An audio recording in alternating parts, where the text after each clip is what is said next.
Hey guys, how's it going? Welcome to my video. Alright, so I just want to give you guys a quick tip if you guys are in this situation. So basically, a couple of days ago, I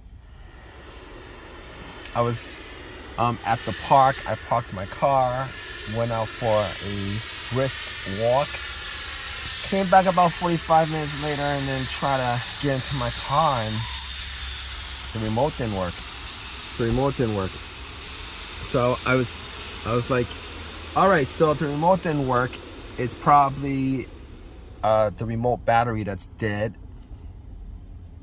That's fine. I've had that situation happen before. Matter of fact, I had that situation happen a couple years ago. So battery's like $6 or whatever. So I took the key out and I got into my car. And funny thing is, I didn't hear any noise. It was completely dead. Didn't make anything of it. Tried to start it. It was nothing. No clicks, no noises, no lights in the dash. Nothing. There was no power at all.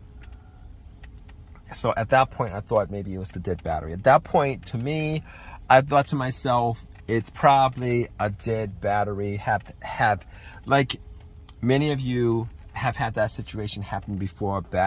A dead battery happens. Dead batteries happen. All right, so, but seeing the batteries maybe like a year and a half old, and I changed it out a year and a half ago. It kind of, you know, I was like, batteries should last a lot longer than that. But obviously, there have been situations that bad batteries happen, right?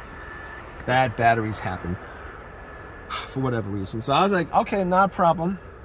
I was like, let me just get my power pack out, my Norco power pack out that I got from Walmart for like $100. Let me just jump it. Right, I'll jump it. Alternator will work. It can run with a dead battery. Not a problem. I'll drive it to AutoZone. Actually, I'll drive it to Walmart and get a $70 Walmart battery again. Pop it in. That's what I got the first time around. Haven't had any kind of issues with that at all. So I was thinking to myself, let's do that. So my battery pack was at I'll tell you guys what, my battery pack was at 50%. But I was like, that's gonna be enough to jump it, not a problem. So I popped it on and I tried to jump it and nothing. So I didn't even get a slow crank. I didn't get any kind of power in the car. No power whatsoever. Tried a couple of times, put the cables in different positions. Nothing. So I was like, maybe the battery terminal cable needed to be clean. It wasn't really dirty. It was kind of dirty, so I just wiggled it out of the way. Cleaned it a little bit with, I had some hydrogen peroxide and a paper towel. I cleaned it up as best as I could. Had a screwdriver that I just pretty much just, you know, tried to get the corrosion off as much as I could. And I got a lot of the corrosion off. I popped it back on, and then I put the Norco battery pack cable on, and then I tried to start it, and nothing happened. Like before, there was no power, nothing, no power anywhere, nothing. All right, no noises, no power. It's completely 100% dead. So I was thinking to myself, maybe the Norco doesn't have enough power to get to start. But then I was like, you know what?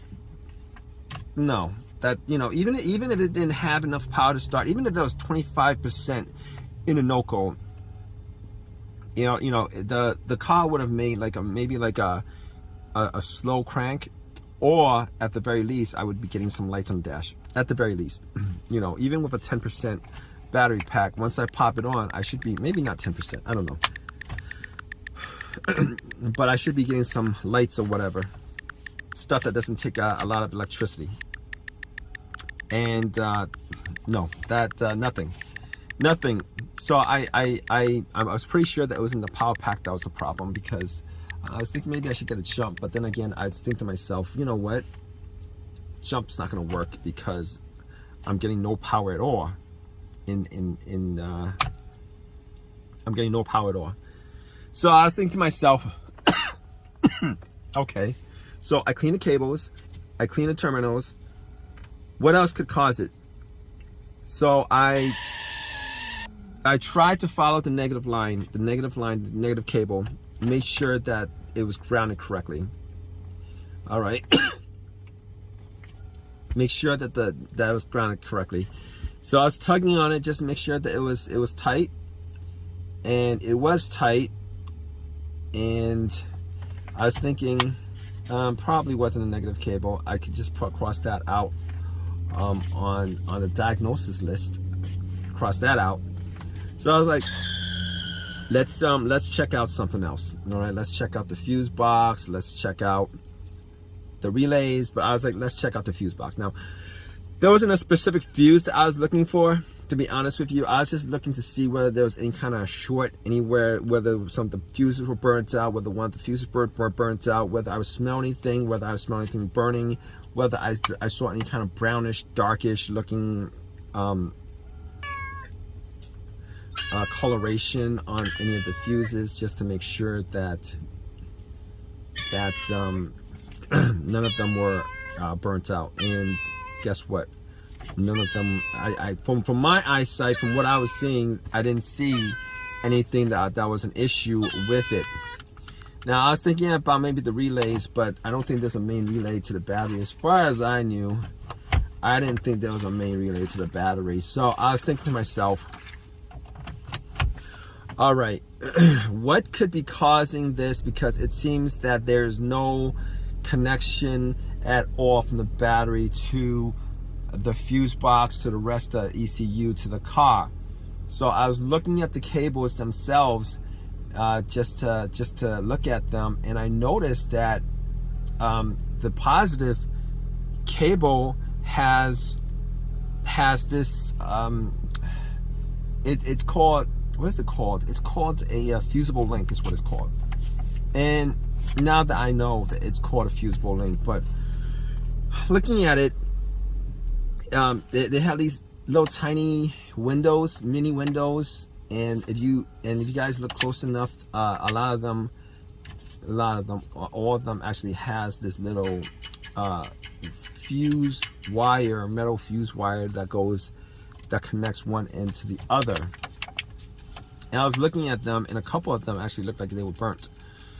So I actually took my screwdriver and took the little plastic window off, and yeah, it was you know, the fuses, that's what it's called. That's what a fuse is. It's just a different type of fuse on the battery.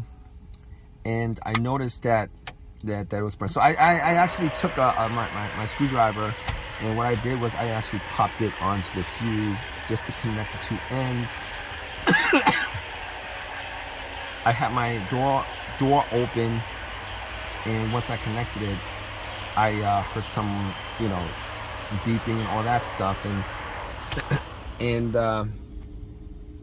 at that point I knew that it was that was causing the problem, because I had power at that point. I knew exactly that was the problem. So basically what I did at that point was I had some tools, and couple of things that I normally keep in my car, and I was trying to see whether I could actually just patch up the two ends, just to see whether I could get it to maybe drive it to an AutoZone or whatever. But I didn't. I X'd out on doing that because I really didn't want to cause another situation, maybe a bigger situation, by doing that, because fuses exist for a reason, and I couldn't figure out why it blew out, and I don't want to. And it blew out at a certain amp for a certain reason. and I didn't want to cause a bigger issue. So what I did was I actually called AutoZone, and normally they have these in stock because most Nissans and Infinitis have these fusible link, or if not all of them have this fusible link on the battery. So they always have this in stock. They're always interchangeable because Nissan and Infiniti, they actually use these on all the batteries. But I thought to myself, yeah. So I called AutoZone. They had it. I took a Uber, called a Uber, took a Uber to AutoZone, and came back and popped it back in and started it. It started fine. It works fine. It's been working fine. No issues whatsoever. So if you guys find yourself in this kind of situation where you guys are in a need of a quick fix, and you know it's not the battery that's the issue, and you guys have no power whatsoever, and you guys try to jump and it doesn't jump, doesn't start, it seems like there's no electricity going through it, look at this. All right, definitely check out your fusible link to make sure that your fusible link does not have any issues. It's not blown, the fuse is not blown, etc., etc. Because majority of the time this situation causes these kind of electrical disconnect between the battery and the fuse box. So anyway, hope you guys like this video. Guys, have any comments, please leave a comment in the comment section. Please subscribe, please give me a thumbs up, all that good stuff, right guys?